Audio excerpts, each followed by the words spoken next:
अब याद रखें कि कुर्बानी के लिए सबसे पहले ऊंट, फिर गाय, फिर बकरा।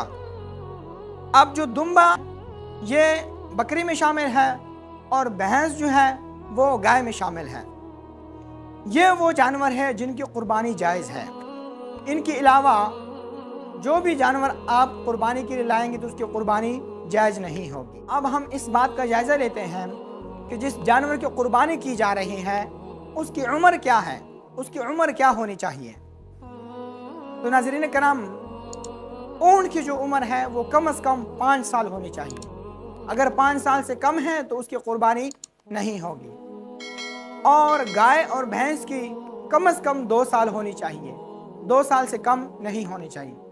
और बकरा और दुम्बा जो है उसकी उम्र कम से कम 1 साल होनी चाहिए। लेकिन हदीस के रूह से अगर कोई जानवर, कोई दुम्बा या कोई बकरा 6 महीने का है लेकिन वो दूर से पूरे 1 साल का लग रहा है तो उसकी कुर्बानी करना भी जायज़ है।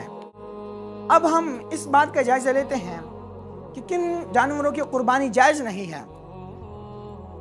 तो सबसे पहले जिस जानवर का कान कटा हो 1/3 हिस्से से ज़्यादा, उसकी कुर्बानी जायज़ नहीं है। या जिस जानवर के थान 2 कटे हों या सूख गए हों, उसकी कुर्बानी भी जायज़ नहीं है। या कोई जानवर ऐसा लागर हो कि वो जहाँ पर वो चरागाह तक जाता है वहाँ तक जा ना सकता हो तो उसकी कुर्बानी भी जायज़ नहीं है। अच्छा, उसके अलावा पागल हो, वो ऐसा पागल जानवर हो कि वो घास न खा सकता हो तो उसकी कुर्बानी भी जायज़ नहीं है। या उसकी ज़बान काटी हो, इस कदर काटी हो कि वो चारा नहीं खा सकता तो उसकी कुर्बानी भी जायज़ नहीं है।